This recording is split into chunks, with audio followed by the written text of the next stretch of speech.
Hello guys, good evening सभी को। हमने कुंज बिहारी जी की आरती कर चुके हैं हम एंड बेटे ने और मैंने मिलकर आरती करी है अभी। एंड अब 1 घंटा हो चुका है इस चीज़ को। शाम की आरती हम लोग कर चुके हैं धूप दीप से। तो अब टाइम है, मैं लड्डू गोपाल जी को सुलाने जा रही हूँ और रात के 12 बजे मैं इनका जन्म करवाऊंगी। जो जन्म कराने की क्रिया होती है मैं वो कराऊंगी। तो अभी मैं इनको सुलाने जा रही हूँ और किस तरह से हम लड्डू गोपाल जी को सुलाते हैं तो वो मैं आपके सामने दिखाऊंगी। ये लिए मैंने एक टोकरी, इसमें इस तरह से ऊपर है ढकने का, ये मैंने लिए टोकरी। अब इस टोकरी में मैं रखूंगी कुछ फल, कुछ फूल और रुंझुन सुनो। तो ये लिए मैंने टोकरी, इसमें इस तरह से ऊपर कवर है। तो इस टोकरी के अंदर रखूंगी मैं कुछ फल, जैसे कि मैं सेब और केले लाई हूँ वो रखूंगी। और इसके अंदर रखूंगी मैं कुछ फूल और खीरे ज़रूर रखने हैं हमें। इसमें रखूंगी मैं 2 खीरे और इसको मैं ऊपर से ढक दूँ और मैं अपने कान्हा जी को इसमें सुलाऊंगी। और उसके बाद में मतलब अभी जो उन्होंने वस्त्र पहने हुए हैं, सुबह से जो मैं उनके नए वस्त्र लाई थी और सुबह मैंने पंचामृत स्नान के बाद उन्हें वस्त्र पहनाए थे, वो मैं उतारूंगी और उन्हें फल और फूलों के बीच में सुला दूंगी। और हमें इस तरह से सुलाना है कि मतलब ज़्यादा बिल्कुल कवर्ड नहीं करना कि उन्हें तकलीफ ना हो। और मैं उन्हें सुला दूंगी और रात के 12 बजे के बाद जब कहते हैं हम जन्म करवाते हैं तो घंटी से और तालियों से हम उन्हें उठाते हैं और उसके बाद हम उनका फिर से पंचामृत स्नान कराते हैं। तो अभी है सुलाने की क्रिया कि किस तरह से हम उन्हें सुलाते हैं। मैं अपने इस ब्लॉग में अपने व्यूअर्स को ये दिखा रही हूँ और उसके बाद जो मेरा नेक्स्ट ब्लॉग आएगा उसमें हम दिखाएंगे कि किस तरह से हम लड्डू गोपाल जी को उठाते हैं, उनका जन्म कराते हैं। उसके बाद होगा उनका पंचामृत स्नान रात में फिर से और फिर वो एक नई पोशाक पहनेंगे। और आज है मेरा फास्ट जन्माष्टमी का, तो वो भी हम रात में जो हम जन्म कराने के बाद पूजा करवाएंगे स्नान के बाद, उसके बाद ही हम लोग चांद को अर्घ देते हैं। और जिस बर्फी से, जिस पाक से भोग लगता है वो मैंने बना चुकी हूँ मैं। 2 चाहिए, है ही एक और नहीं है। और सेब केले रखे होंगे वहाँ पर किचन में एक थैली में, बस वो और ला दो और कुछ भी नहीं चाहिए उसके अलावा। तो ये देखिए मैंने खीरा ले लिया है।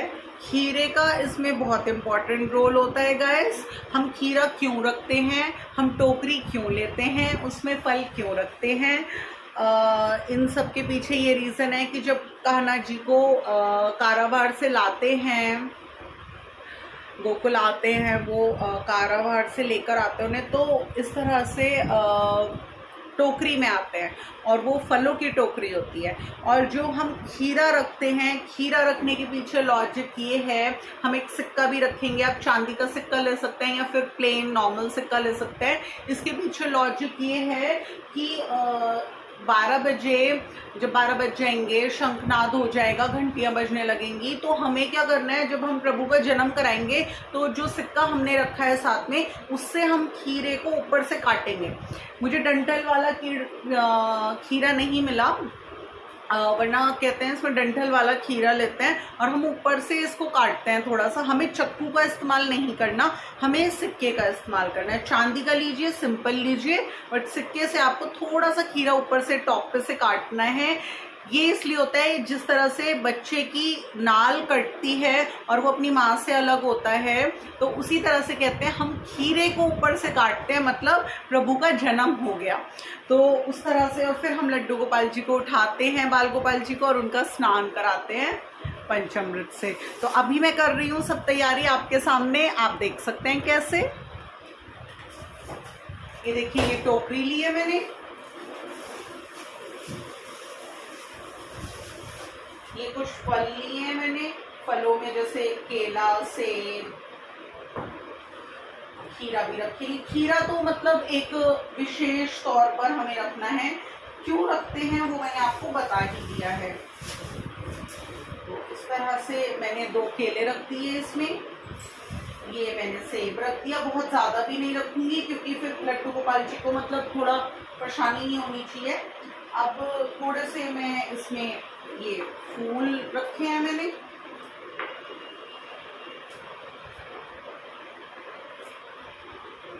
इस तरह से फूल रखे हैं थोड़े से मैंने ये।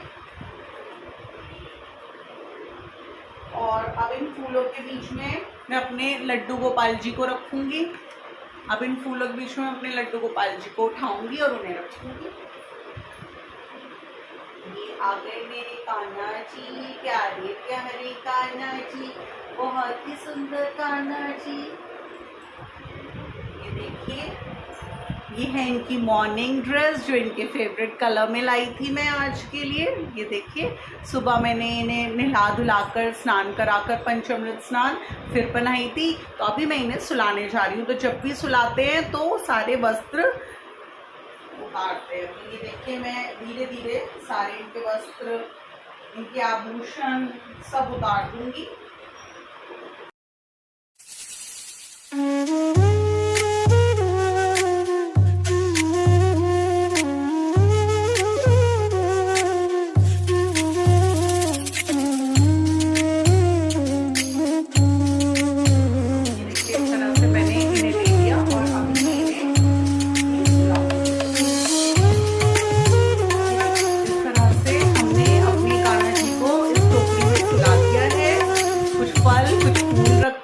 और अभी हम इसको ऊपर से इस तरह से ढक देंगे कि हवा भी जाती रहेगी। कहते हैं ना, देखिए कहने को तो सिर्फ मूर्ति है, कहने को तो सिर्फ मूर्ति है, लेकिन कहते हैं ना कि अगर हम माने तो मूर्ति में भी प्राण होते हैं। तो आप देखिए, मैं इस बात के ऊपर आप लोगों से एक बात डिस्कस करना चाहूँगी। मैं पूरे मनोभाव से अपने प्रभु की पूजा पाठ करती हूँ। मैं सीवियर डिप्रेशन में थी अपनी मदर के एक्सपायर होने के बाद। मुझे कुछ समझ में नहीं आ रहा था, मैं बिल्कुल, मुझे ऐसा लगने लगा था जैसे सारी दुनिया मेरे लिए पराई हो गई। अपने खुद के पति, बच्चे, मुझे किसी के साथ मन नहीं लग रहा था। मैं बहुत सीवियर डिप्रेशन में थी।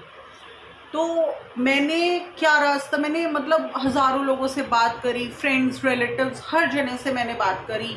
मुझे एक पीस ऑफ माइंड नहीं मिल रहा था किसी से भी बात कर कर। मुझे मतलब हर जना मतलब मुझे ऐसा लग रहा था जैसे कहीं मुझे सुकून नहीं मिल रहा। तो मेरा एक वर्स्ट टाइम पीरियड चल रहा था 2-2.5 साल 3 साल से। अब तो 3.5 years हो गए मेरी मॉम को एक्सपायर हुए।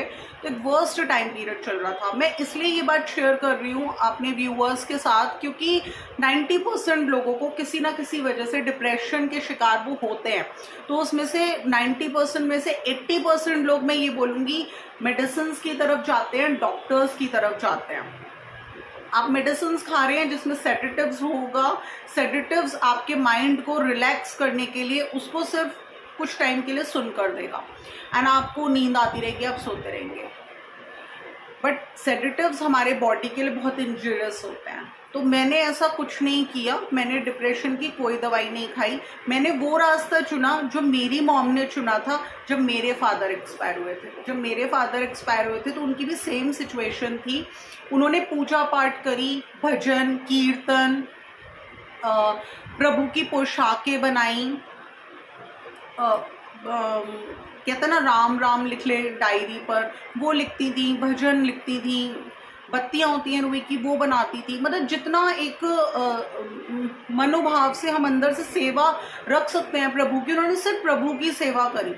और कब उनके जीवन में कान्हा जी के रूप में एक ऐसी फ्रेंड आ गई जिनके आने पर उन्होंने बोला मुझसे कि बेटी अब आपको मेरी चिंता करने की नीड नहीं है, मुझे बहुत अच्छी फ्रेंड मिल गई हैं और मेरा उनके साथ बहुत मन लगता है, बहुत अच्छा टाइम स्पेंड होता है, मतलब मुझे एक बहुत अच्छा साथी मिल गया है। तो मुझे बड़ी खुशी हुई। तो इसलिए कहती हूँ मैं कि जब भी हम डिप्रेशन का शिकार हों तो आप हमेशा कोशिश करें भगवान की तरफ आस्था अपनी बढ़ाएं। तो मैंने ये 3.5 साल इस तरह से गुजारे हैं, व्रत करे हैं, पूजा पाठ करिए, दान करा है, सेवा करिए, पक्षी की सेवा से शुरू करा था, पक्षियों की सेवा करी है 3.5 साल, फिर भगवान ने मुझे पशु की सेवा करने का मौका दिया, अब मैं पशुओं की सेवा कर रही हूँ। और मैंने बैसाख सेवा करी, मैंने प्रभु की पूरी 1 महीने की बैसाख सेवा करी 2-2.5 साल तक। तो मैं इसलिए बस आपको यही बताना चाह रही हूँ कि मानो तो मूर्ति में भी जान है और ना मानो तो कुछ नहीं है। अब मेरी हेल्थ इतनी ज़्यादा ख़राब रहती है कि मैं मेरे 16 सोमवार के व्रत भी नहीं रख पाई, वरना बस एक पूजा ही तो है जिसकी तरफ मैं डायरेक्टेड किया अपने आप को कि मेरी ज़िंदगी आगे बढ़ती रहे, बट मैंने नहीं कर पाई। मेरी इतनी सीवियर तबीयत ख़राब चल रही है कि मॉर्निंग तो इतनी सिकनेस रहती है कि मैं उठ ही नहीं पाती बेड से।